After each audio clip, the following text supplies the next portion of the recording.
Good morning, this is Tula. Today's video is about connecting letters in Copperplate calligraphy script. I thought we could make a practice session where we can write together. I will try to go over all possible connections. I hope I didn't forget any. It's going to take a while. It will be a long video or series of videos. So please prepare some practice sheets. You can download mine from the link below in the description. And this one is 6 millimeters X height. I have to say that I'm a beginner myself. Today is my 27th day of practicing copperplate, so I'm far from being an expert. My letter forms will not be ideal, so I hope you have already knowledge of how to form the letters. You can find a lot of tutorials and videos and articles about it. I will not focus on that, and we will be working on a lowercase. At least I will. Of course you can do whatever you want. Okay, so connecting, joining letters.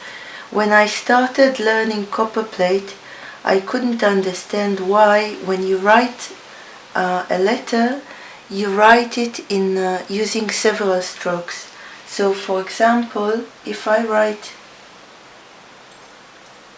an A,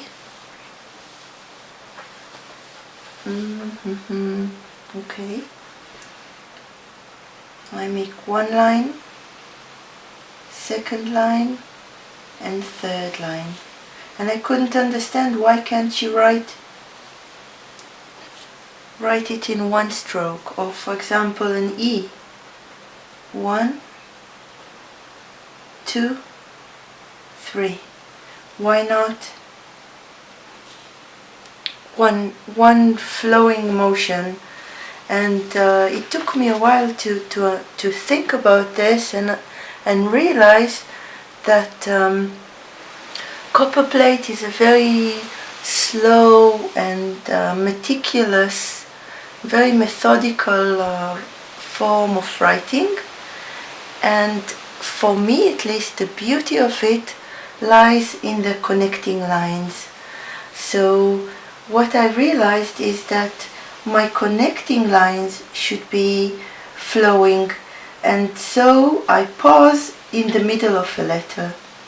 So I write the oval of the A, and then I make a flowing motion for connecting it to the E, for example. And again for the E, I make one fluid motion toward the next letter, and so on. I have a list that I prepared of points I want to make. And also, so my focus has been on making nice flowing connecting lines, and my handwriting is still wobbly because it's my first practice of the day. If you also haven't practiced a little bit beforehand, you will see that your handwriting will improve as we write on, as hopefully as well as mine. And also another point I want to make is when I was looking at articles and watching tutorials about writing copperplate, I noticed that most of them teach me how to write each letter separately. So you probably have seen this. You have an A, and then a B, and then a C, and then a D, etc. And they're not connected to each other. They're all separate with a little coming in lines and going out lines, and I had a difficult time finding information on how I can connect them for that flowing rhythmic look. I printed this example. This is a letter by, oops, sorry, by George Bickham, who had beautiful penmanship. This letter is from 1740, and you can see the overall look. It's very organized. This is, I think, considered more English roundhand than copperplate. It's also called engrosser script, engraver script. All the terms are a little hard to differentiate. And you can see, first of all, the form is very defined. You can see flow in the writing, and the same consistency, the same rhythm, the same spacing. He plays with the size of the letters, and also I love that he connects words to each other. So I was trying to do that as well. About flourishes, we might get to that in a later video. He's being very free with them. Look at this D. This is just a tiny D, and look at this amazing curl. Okay, so I will try to concentrate on the connections and how you can avoid this separate lines. So yeah, let's begin. Okay, so I thought we can start with letters that are easier. Oh yeah, one more thing I want to say is what we should pay attention to. Hold on. Yeah, my paper towel ready for cleaning the nib. Good. Okay, so what should we focus on when we are learning and trying to join the letters? First of all, we try to stop in mid-letters to prepare for the next one. Oh, sorry, I'm not in the camera. Sorry, I'm a beginner in making videos as well as copperplate. Forgive me. So we make the first part of a letter, and before making the second part, so we don't have to pause in the middle of the joining line, we think of the next letter that is coming and where it should connect, what the next letter is, how they connect to each other. Another thing to pay attention to is the distance between the letters, as you could maybe see in Mr. Bickham's writing. Yeah, sorry. Okay. He has very consistent distances, so we can make them closer together or further apart, but the distance should be deliberate, I think. And this is also an issue of readability. If I write my letters too close together, and my tendency at first was to make the exit stroke very close to the letter itself,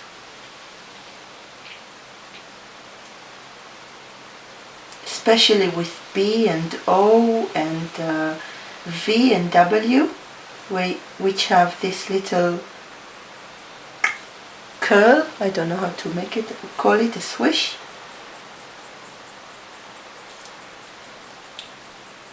Okay, so this is very close together, and we can also make them further apart. It's up to us.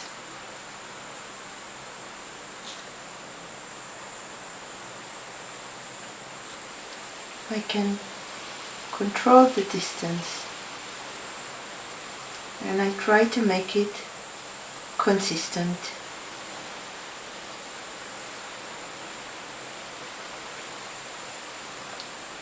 So that's another thing we pay attention to.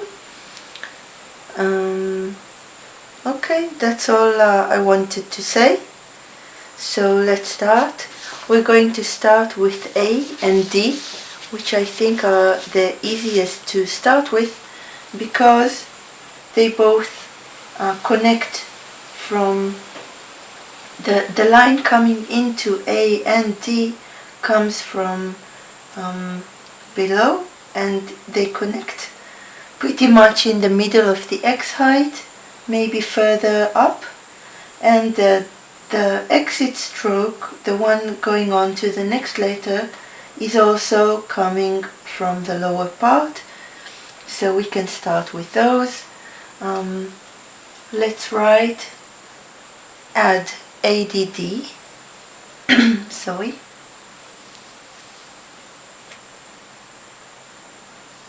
I want to be in focus. This is going to take me a while. Okay. A,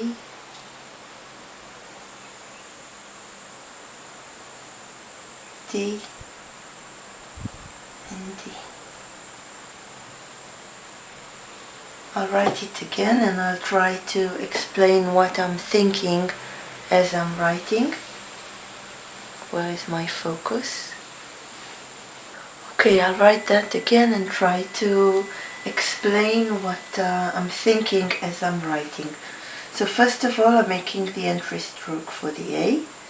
Now I make the oval, and my guide sheet is the angled lines are very close together, so they really help me form a nice proportioned A oval.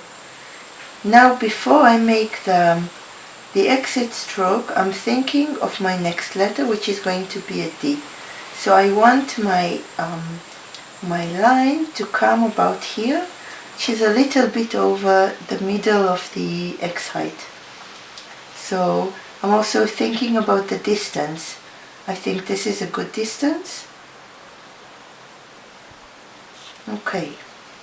Now again, I make the oval for the first D.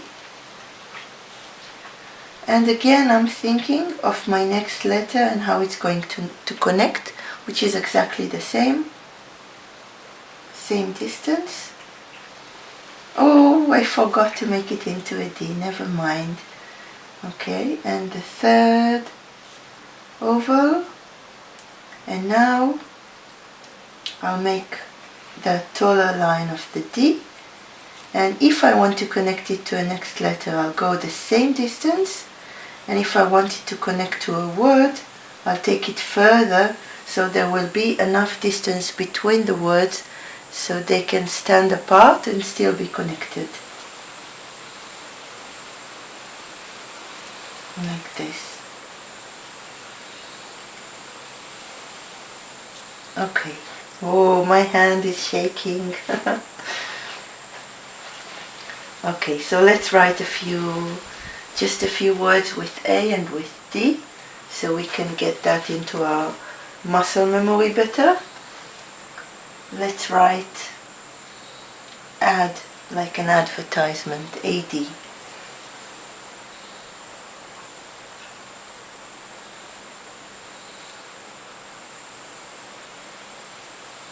A and then D. Now let's write dad, DAD.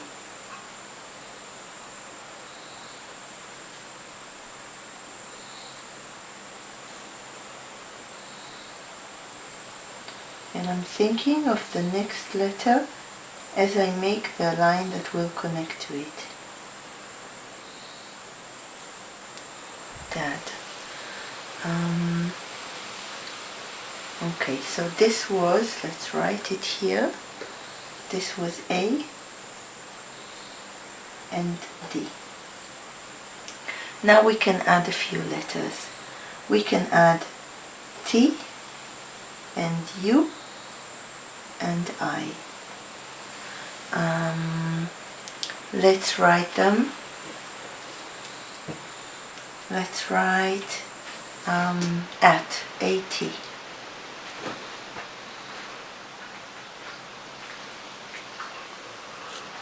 Okay, this time I'm taking my connecting line further up to prepare it for the T. Let's do it again. Let's write, let's start with the T. Let's write TAD, T-A-D. The entry line for the T, and now the T, taking it further, oh okay, I missed it, further for the A, and now I'm preparing for the D again,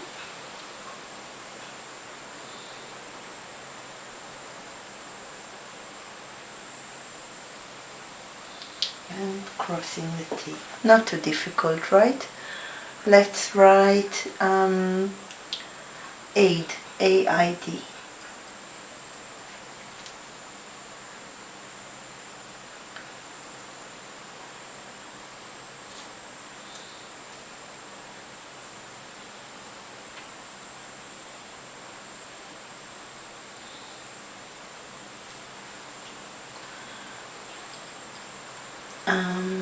Let's write data, D-A-T-A.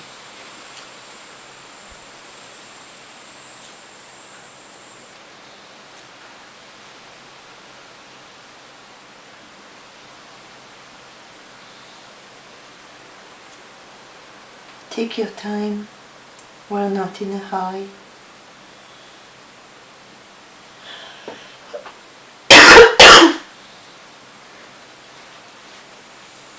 Sorry. Okay, let's add U. Well, I don't have an idea of a word, so let's just write D-U-I-T.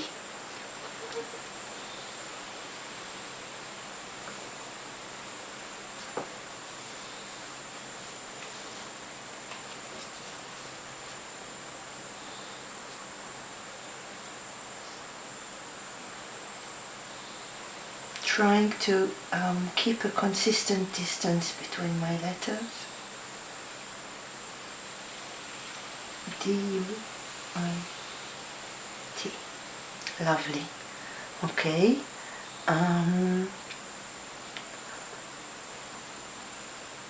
Shall we write another one?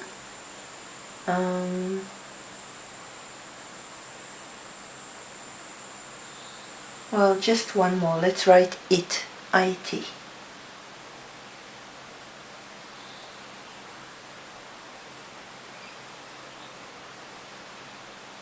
Okay, it's not too difficult, right? Okay, I think we're ready to add more letters. Now we are adding C and E. C and E. Okay, now the thing about both C and E is that as you write them, after you have your entry stroke, you write them in one motion. So as I'm beginning the C, I have to start thinking of my next letter.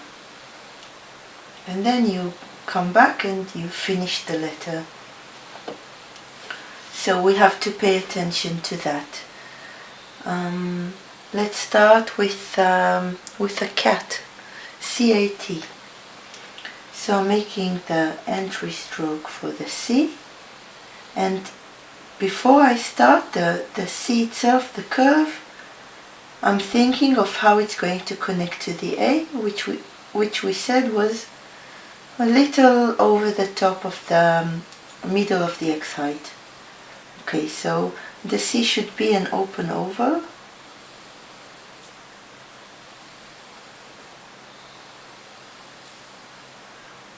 And now I'm thinking of the T.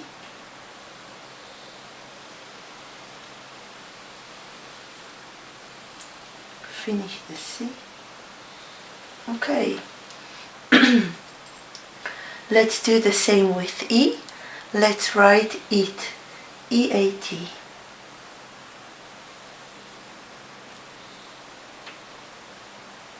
An open oval, I'm already thinking of the A.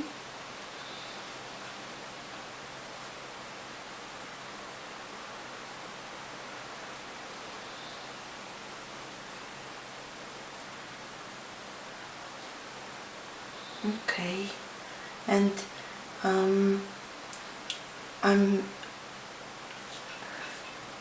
maybe I should point that when I write eat again.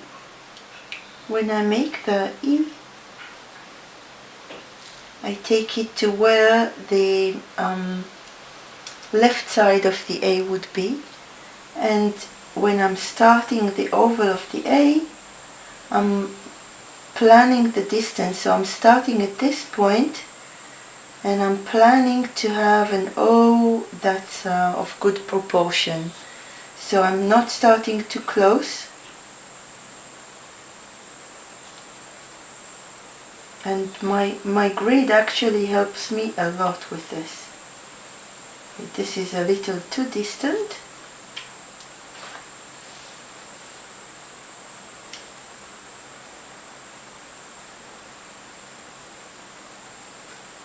I want them to be of the same width. All my letters should be pretty much the same.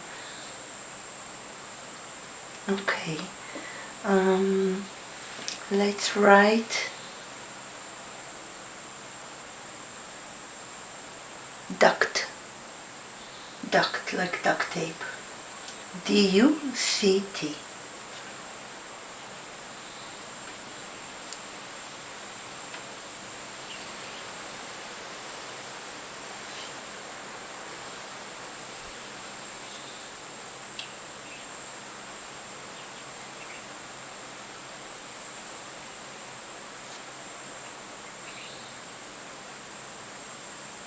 Now I take it further and up to prepare for the T.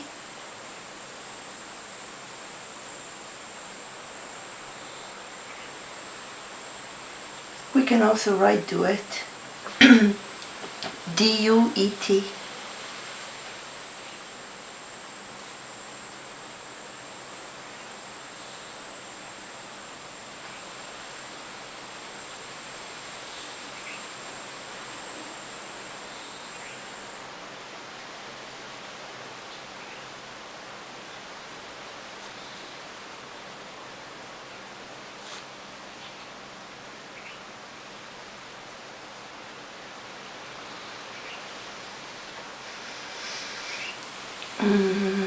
Okay, let's write tick, T-I-C.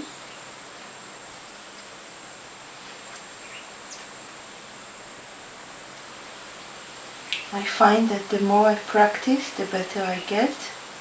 So I think it's good to practice even if this is seems easy. Now let's write educate, a long word, E-D-U-C-A-T-E. Educate. Let's see how that goes.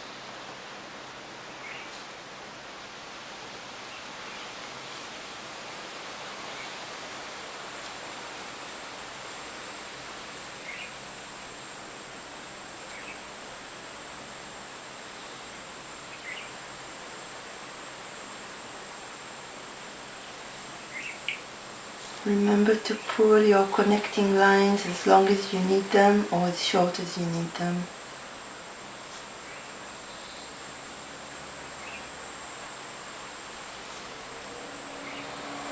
Educate. Good. Okay, we can add a new letter.